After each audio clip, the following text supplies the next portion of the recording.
welcome back to the homestead. So today is actually pretty exciting because the fruit truck came to town, and I don't know if you guys know or not, but it's called myfruittruck.com. But you can go in, and I think they're actually linked through Facebook, so if you don't have Facebook it might be hard to kind of see where their deliveries are, but they deliver, from what I can tell, pretty much all over the U.S., different fruits and stuff from the different states. So right now, mandarin oranges are in from Georgia. So yesterday I went and I picked up 2 boxes, so that equates about 40 pounds of oranges. That's a lot of oranges, if you didn't know. So what I'm actually going to do today, there's no way we can eat 40 pounds of oranges, right? So we want to put it up and preserve it. There's a couple different ways you can do this, right? Of course, you can dry them. You can freeze dry them if you have a freeze dryer. And then of course you can always can them. Now my kids growing up were really into those fruit cups, and of course if you read the chemicals on the back of them, they're not good for you. So what I do now is I kind of make now that they're all teenagers, I make the adult version of the fruit cups, and so they're a little bit larger, right? So when they eat them, they're not eating 12 of them at once. I think actually the applesauce I made my 17-year-old cleaned out in about 3 weeks, so that was fun. So what we're going to do today is we're actually going to take and put some of these away. You can actually see I've worked on some and already got some done, but we're going to finish up the process here. So let me turn so you guys can see. So what I have here is my fruit saver, and so it's actually a pretty neat little gadget, because what you're going to do with the fruit, right, you can water bath these things, but I never liked doing the water bath because, you know, lots of water and then the kids were around, and so I was always scared I was either going to burn myself or the kids or something else. So with the fruit, this is so much nicer because you can get it done without all this water. Now you want to make sure in between that you're keeping an eye on your water to make sure you don't run out. Because if you do run out of water, well, you will burn the bottom of your pan. So it looks like we're still good on this batch here, because I actually just did fill it up. I've got my liquid mix up over here with, I'm actually doing a light syrup. Now you can oranges in just water, but depending on the sweetness of the orange, it may not necessarily carry over, and what you'll end up doing is just have very bleh fruit in your jar. So when I do use a light syrup, now you can do 4 cups of water to 1.25 cups of honey if you want to do honey, or you can do 4 cups of water to 2 cups of sugar or less, and kind of, you know, bring it down from there about where your taste level is and how heavy you really want your syrups. So with this, right, so I've got this all prepped out, so we're just going to take it and start putting our liquid into our jars, and you're going to want to make sure that your jars are hot, right, because we're adding hot liquid. If we add cold, well, we could break our jars. Careful working over the steamer. While it's nice because it keeps your jars hot the whole time you're doing it, and you don't have to work in this really rushed environment, the steam can burn your fingers.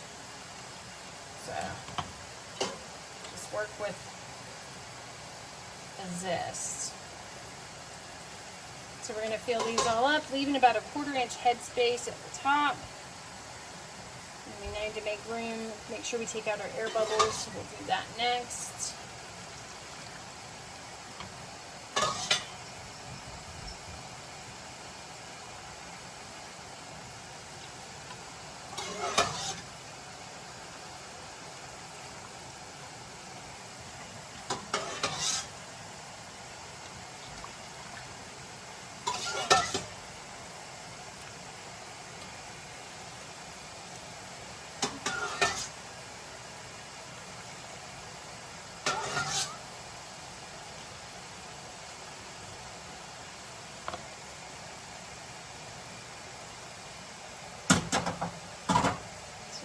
Going to get our air bubbles out.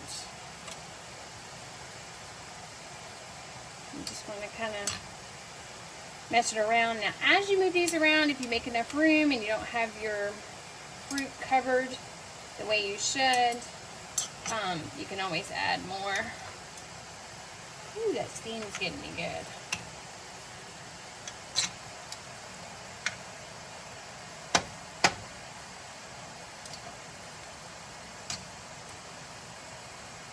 I'm just going to poke it around to make sure that you get all the air bubbles out.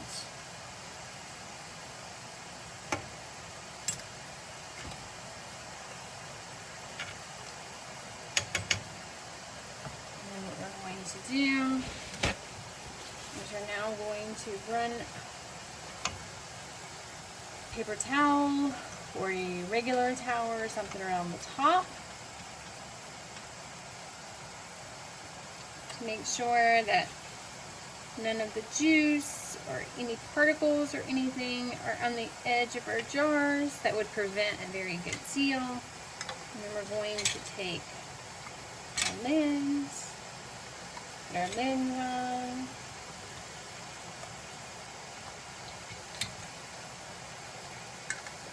And of course I cut out the whole peeling an orange process. I know somebody went viral with that, but I hope we all know how to peel oranges. So we're just gonna, and they say to hand type them. Now remember, my hand type's different than your hand type, but you want to make sure that you've got the rims on pretty nice, but you don't have them on so tight that you'll cause them to buckle in the process. This is really important when you're pressure canning. You know, with this, you don't really have the issue as much because you're not going to be processing this for, 75 minutes. Please don't process this for 75 minutes. Fill it with orange juice.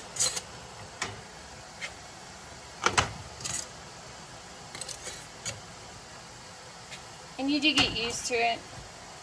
Working with the hot stuff, you don't burn your hands as much as you used to.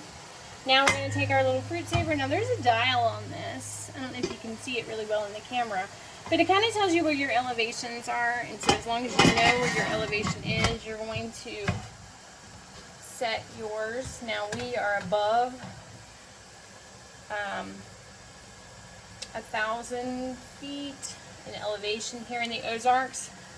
So ours is actually going to go all the way to the last one in processing time. So it'll go all the way around to the very, well, it's actually the top band, but it goes all the way around. So what you're going to do is you got it all closed up here. You're going to watch your timer or your pressure gauge to see where it's going. When it gets, I like to wait until it gets like right into that green area nicely. And again, I'll see if I can get a better picture of it later, but I like to wait until it's in that green area very nicely, and then I start my timer.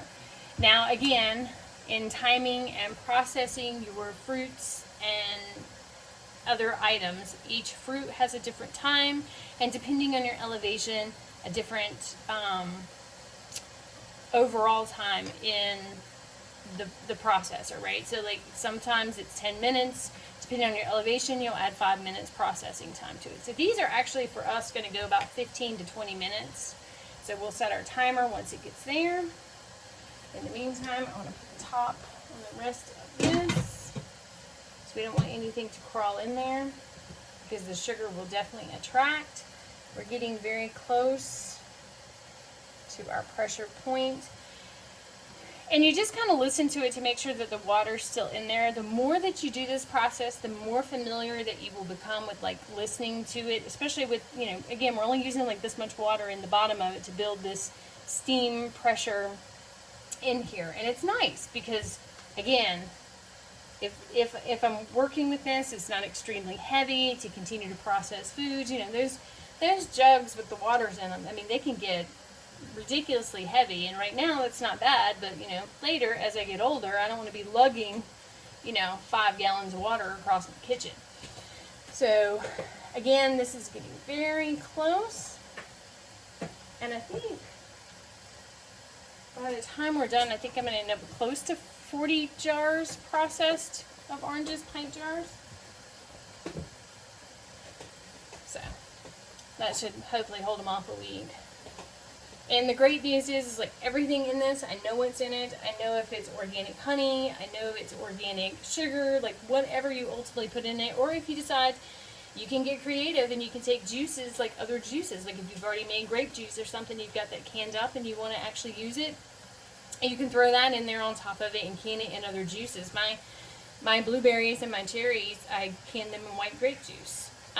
Just because the combination of the flavors is kind of nice. So you can have fun with this too as you go through this process. So we're almost there. Short people have to stand on their tippy toes to do this. Alright. We're there. It's extremely hot over here because I've got a brisket cooking in the oven for later too. So if we're going to be in the kitchen, we might as well do a couple things at once. So I've set my timer for 15 minutes, and then when that's done, what we actually end up doing, right, is we come over, we'll see if it'll focus. We come over and we have them all set up on the counter cooling, and you'll hear them ping at different intervals. So this is kind of nice. So like I said, we'll end up, I've got quite a few more to process, but if you don't need to see all that, but we'll get all these done. I usually let them sit for about 2 days, and then I take the bands off just to make sure that they have a good seal to them, and we're not going to lose any in the process. If any do not seal, then those go directly to the refrigerator, so my children have snacks sooner rather than later. And then what you actually end up with is you end up with all of this, and so I'm going to tell you how we can use this now so it doesn't go to waste. Okay, so because, you know, we live on a homestead and we don't want things like these to go to waste, there's a couple things you can do with them. You actually can dehydrate them down and make a nice orange powder that you can add to salt, make like orange salts and stuff like that. I don't want to set my dehydrator up and have it take up the space right now. So what I'm actually going to do is I'm going to make my own household cleaners with these. So you're going to want some decent mason jars. If you have the metal tops and you haven't gotten some of these plastic tops, you're going to want some parchment paper as well to put between the solution and your bands, right? So that way it doesn't end up rusting your bands. So all we're going to end up doing here is we're going to put as many orange peels in here as we can get. Just keep smashing them down in there.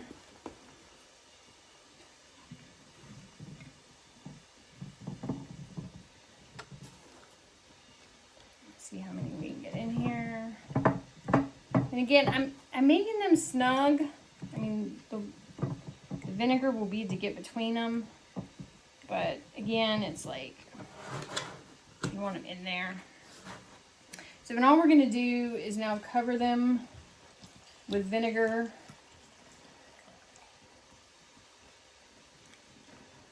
And so these will now sit. I have a spoon because I don't want vinegar all over my hand. So now this will sit for at the minimum a week. You're going to want this to sit at least a week, so that way the oranges infuse into the vinegar, and then from there you'll drain it out, put it into a glass spray bottle, so that way you've got your own household cleaner. Minimum a week. So you can go at least 2 to 3 weeks longer if you need to make a more powerful one. But if you pull it out before a week, it's going to still kind of smell more like vinegar than it is oranges. Now, if you're thinking, okay, Sarah, I like the idea, but I didn't just can an orchard. Like, how am I going to get to this? Because we eat, you know, we have lemons, we have oranges, we have grapefruits, but we don't eat them at that massive a quantity. What you can do, so let's see, your kids have a couple oranges for the day. You can actually just put them in there and then cover that with the vinegar solution. And then every time your kids eat oranges, you can just keep coming back and adding more oranges to this until you reach the top and it's covered, and then you can close it up and start your week count from there. So like I said, you can do this with lemons, you can do this with grapefruit, and pretty much any citrus that you use, you can accompany into this sort of cleaner. And it makes a phenomenal glass cleaner. I wipe my countertops down, it's great on the stove. But remember, with all things, test it before we just go hosing our house down with it. And be careful, like, using around where pets and stuff are, because some are sensitive to oranges. I know my cats don't particularly like it, so it's kind of nice, too, if I want to keep my cats out of an area. I'll spray it with orange and vinegar, and it neutralizes pet odors and stuff like that. So to me, this is kind of a nice way to keep using these, so they don't just go into the compost pile. Now some of these probably will, because I don't know, 40 pounds of oranges is a lot of cleaner, but we'll see. I mean, I've got a lot of mason jars and a lot of vinegar, so we'll see how much we end up with by the end of the day. But this is a way that we can actually add some nice snacks for our kids and some healthy cleaners to our household. Thank you for stopping by. Have a great day.